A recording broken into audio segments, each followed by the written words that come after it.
Good afternoon, everybody. Welcome to the weekly BeBop webinar series. My name is David Benson. I'm the CTO and co-founder of BeBop. And today we're going to do a bit of a deep dive into BeBop's collaboration suite subscription tier. As we all know, or as we have discussed a lot recently, we've moved into a full subscription model at BeBop so that we can do a lot of things in a much more flexible way, not the least of which deliver a platform to our customers with simple pricing that is easy to digest and easy to understand.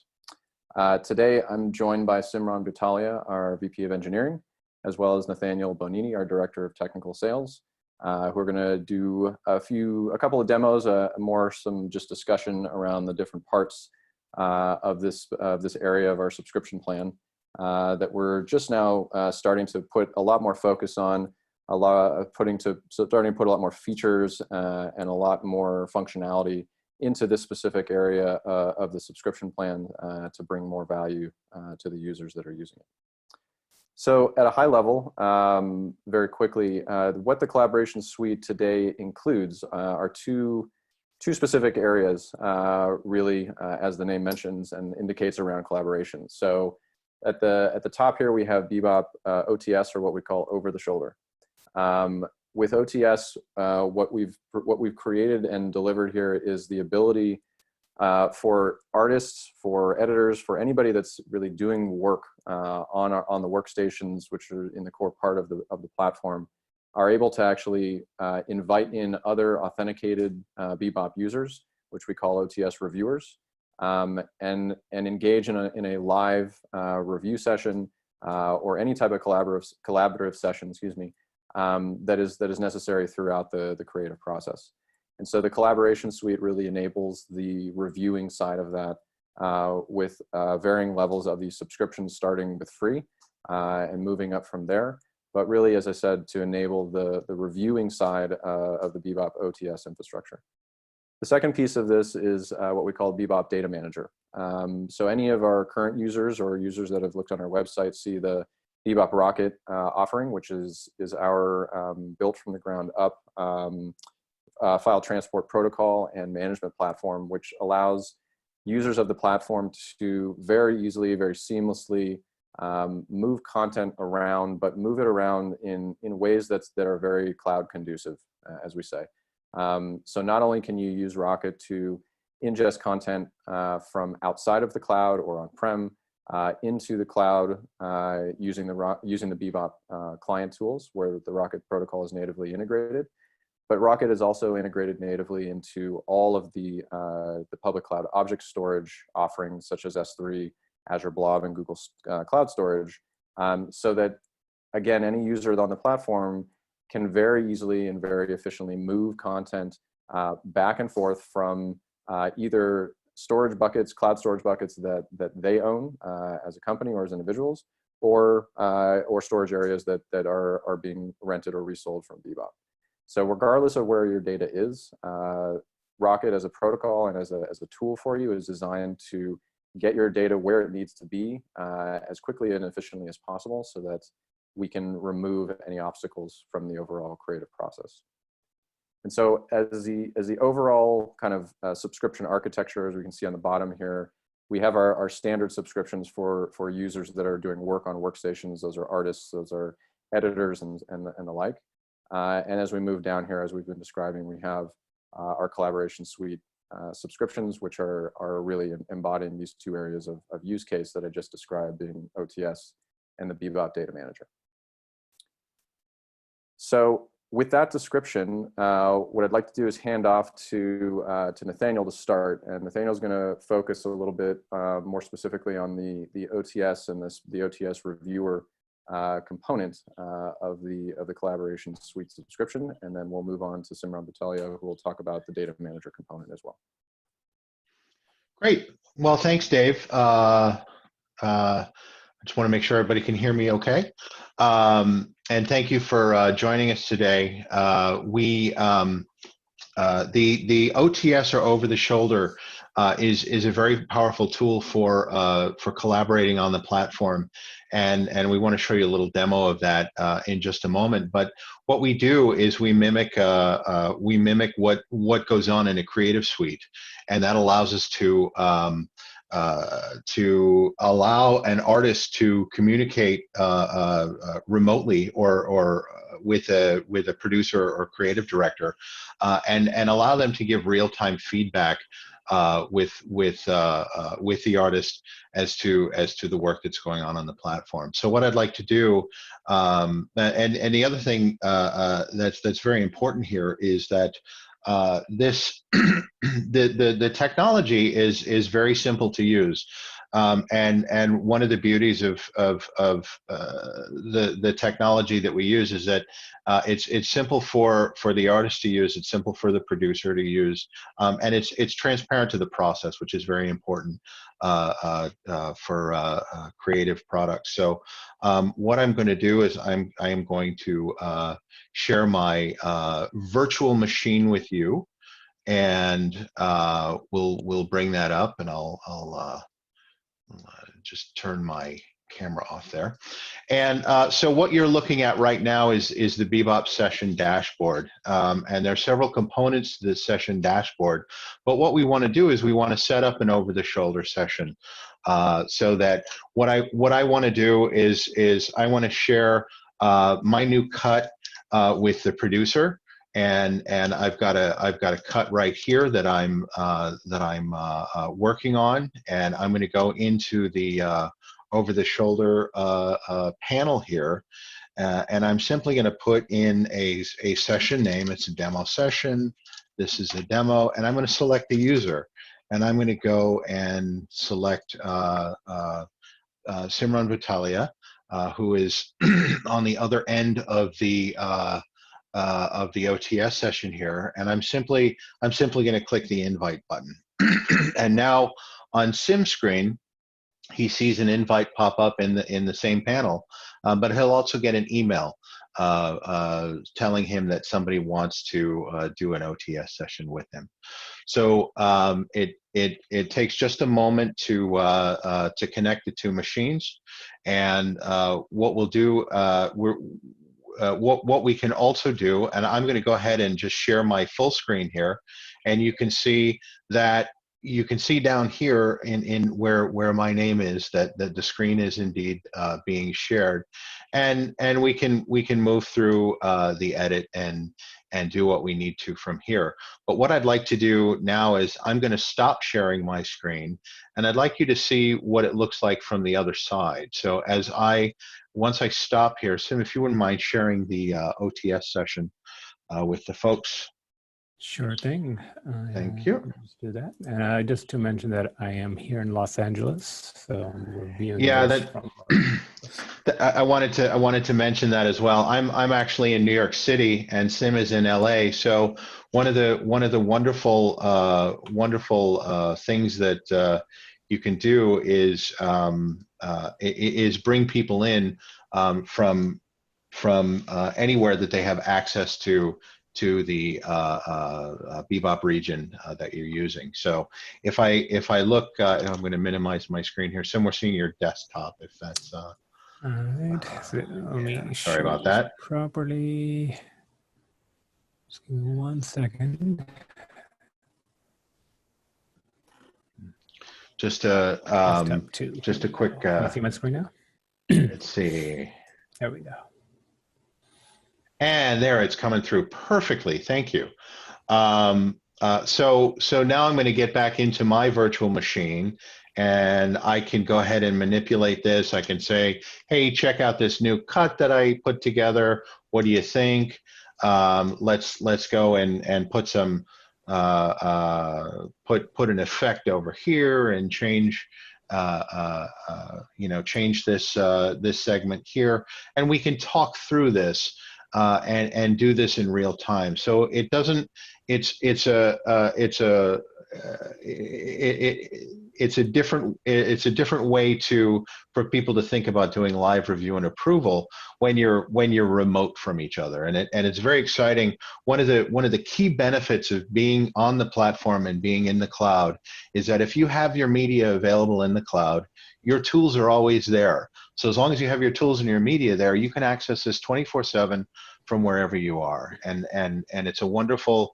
The example I always like to use is if you're a producer and you get the call from your client at 3 o'clock in the morning that that the editor used the wrong voiceover for the cut and it's due at 8 a.m.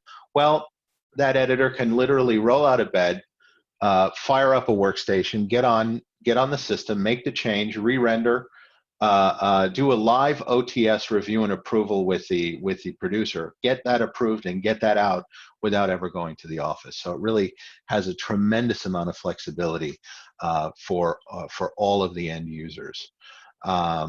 Nathaniel, this is one thing, just to add on to that. I wanted, one of the things that's interesting is that we talk a lot about at BeBop and with our customers, this notion of, you know, whether it's working from home or remote or distributed, however you want to describe it, not, you know, in a building together. A lot of the processes, you know, both support and creative, that are almost assumed that you have at your disposal and at your fingertips when you're in that building. As soon as you leave the building, they all kind of disappear. And from a collaborative standpoint, that's really challenging, right? Especially for a creative, for an editor, an artist, and anyone doing this type of work that's used to that kind of almost instant collaborative quality about being in a facility like that. And so what this does, and what a lot of this is trying to replace, is that almost instant collaborative capability, right? Exactly as you just described. Thanks, Dave. So I think that's a great segue to you know, discussing how what other collaborative tools that the BeBop platform enables. And I think that you know, with OTS, it is a very powerful tool to allow those use cases that you mentioned. In addition to that, having machines together with in the same sort of domain as your storage, and now that we're talking virtually, it really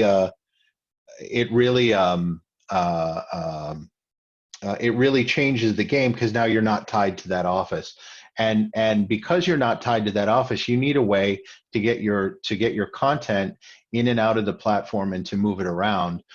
So with that, I'd like to turn it over to Sim to talk about the Rocket features of the platform.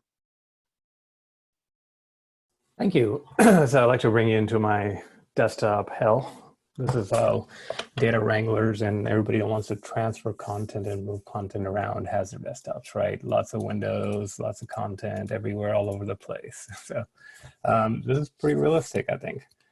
So what I want to kind of show is how can you bring all this into one place and kind of organize yourself on BeBop. And we've made that really easy with our product called BeBop Rocket. With Rocket, you can bring content from the cloud. You can bring it in from your external storage locally. You can send content out to the cloud as well. So very efficient ways to move content around. So I'll start with the BeBop client. So this is the clients that you use to access the workstations. So this is what we were currently doing with the OTS session with Nathaniel. I was logged in and to this workstation and doing that collaboration with him. I'm sitting in the West Coast and he's in the East Coast virtual machine, and we had a really flawless kind of collaboration there. Just to mention, this is our free collaboration suite, right? So we have a limited amount of OTS time that you can have on the free suite, and for paid, there's more. So there's different tiers and how we do OTS. So this was an example of kind of like the free suite. So going into moving content. So using our BeBop client, you can simply ingest a file by going into your project. So projects in BeBop are essentially a volume mount, but with solutions attached to it, right? So you can have a project that you can just simply move files around with and host files on, or you can have a project which is dedicated to Adobe Premiere cache. If you can imagine, you know, Premiere has a lot of cache that they need to manage, and we make it easier for you, right? So we dedicate a project where as soon as you launch Premiere, all the cache is automatically set to go into that project, so it doesn't hit your editorial storage and things like that. It really makes it efficient, and those kind of solutions are added on top of these BeBop projects to allow better data movement and handling in your BeBop environment. So this example, simple volume project, you go in here and you simply browse for your files. I am a huge Batman fan, so you'll see me transferring a lot of Batman content. Once you transfer the file, it takes a couple of seconds and it's up and running. This is all driven by our transfer servers on the other side on the cloud in AWS, Azure, GCP. These transfer servers that are transferring this content are written from the ground up.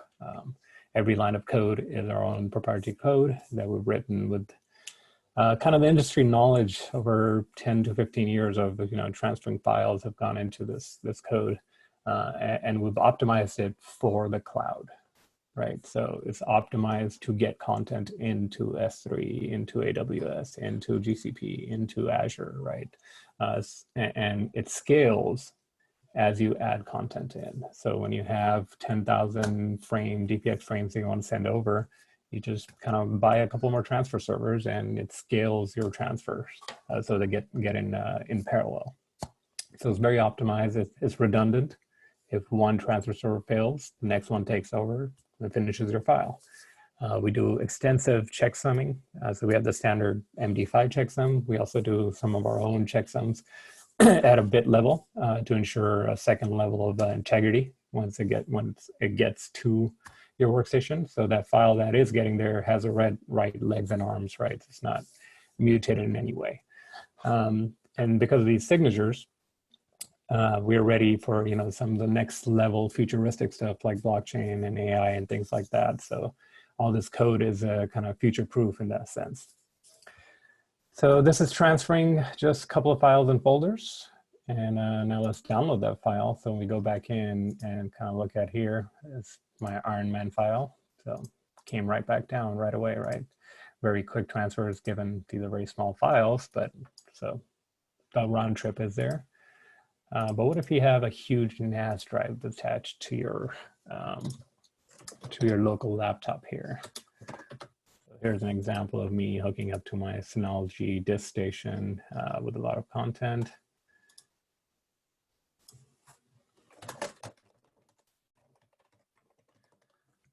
And from this disk station, I can set up a hot folder essentially.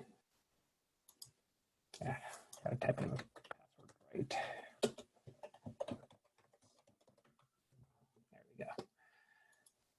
Once you set up your hot folder, it's basically the same transfer as before. Sorry, I have an issue with my disk station. So let's go back to just a regular hot folder, local. So here's my sync folder. And then we have a few options. You can whitelist a few things. So if you want to only send in proxy folders instead of everything else, so when we select it here, if you want to only send something that says proxy in it, you know, you can add those kind of whitelist kind of functionalities from a folder and file perspective. So only things that have the word proxy in it will get sent over. Do you want to only send it one way and not retransfer the files? Do you want to keep your path, you know, your local path that you have here? Do you want to keep that when you get to the workstation? Those kind of options are available. And these will grow over time as we introduce more workflows for the users. So in a few seconds, here you go. Everything that's proxy is getting transferred over and everything else is left. And we're doing our checksums and rechecking and all that in the background. So a quick example of a BeBop client and how we're moving content. So now let's move to the cloud. And connection's unstable because I have really, my internet's not the greatest today. So I'm going to stop these just to make things efficient. That's some questions. We're here to answer your questions. Going into S3. So here's my S3 bucket. Bring this content down to my cloud storage. So going into a project. Let's set up a simple project. First thing you do is you set up your credentials. So here I've set up my AWS, my Azure, my GCP credentials. You add your access key and secrets for your different environments, and you're good to go. So now your credentials are all set up. You can dedicate these credentials to one bucket. You can do cross account and all that stuff in the background. And once you add these, it's as simple as setting up your projects. So set up this project called AWS Sync. Let me refresh this and kind of start over. So let's add a sync setting. So we have our credentials set up. So now we're going to pull in that credential. So my AWS creds. Next, here's all my bucket. And this is the bucket we're looking at.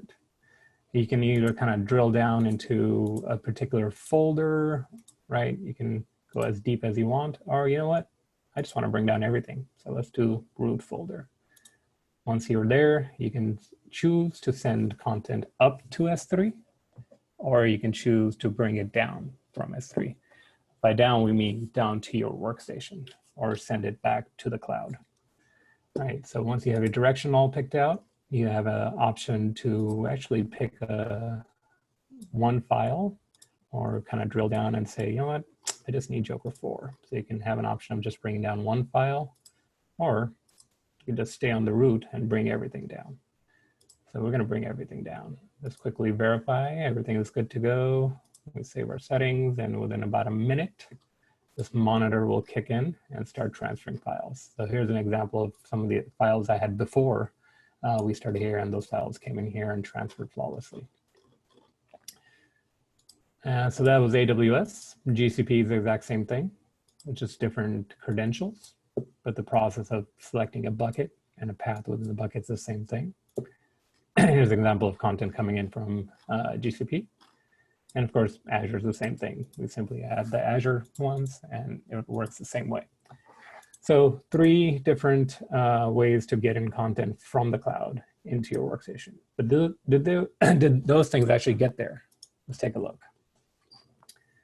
So once you get into your BeBop workspace, right, your workstation in the cloud, your cloud workstation,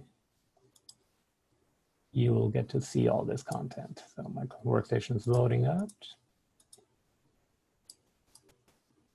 Here's my workstation, and here are all my projects. All the content coming in from everywhere. Here's S3. That's an old one, sorry. That is an old one. Here is S3. Here's all the content came down. This is the new one with just transferred with Batman, Joker, Penguin, the deep folder. So if we go back to our S3 project and refresh this, it should show all the new, there you go. All the new transfers just transferred flawlessly, right? So here we are with the S3, and the same thing with GCP, same thing with Azure, right? So all your content comes in flawlessly from all the different clouds. And it's really easy to set up a new project and send it back to your cloud, right? So we just mount a new project, and when we put content in there, it goes back up. And then if we look at our other project, which has a bunch of stuff in here, here's my sample sync folder with only the proxies coming in, right? So there's the content. This is my dance studio. So for New Year's, I had a little graphic. So here's a really cool example of how you can bring in content from literally everywhere and have one single place for your editors to kind of go in and edit from all this madness. So if you look at it from my desktop to the cloud, now I can have a clean, nice, easy space to start working from all my content. And that is a quick demo of BeBop Rocket and moving content. So Tim, I have a question for you about can one of the things that we can utilize Rocket for is processes that may need to happen outside of Bebop, like if you had an asset management system and you wanted to send a collection of assets to Bebop through your object store folder in your cloud service provider. Can you utilize the cloud sync function that you showed off for other types of use cases? Let's say if you wanted to do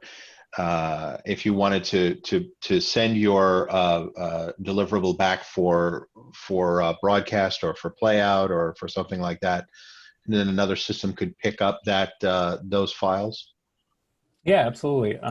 We can easily set up a project to do those kind of things, right? So if you have the deliveries need to go to S3, it's as simple as creating a new project with a sync, which sends to a customer's S3 bucket, right? So in this case, we can say here, I want to send to this guy here, and the direction is up.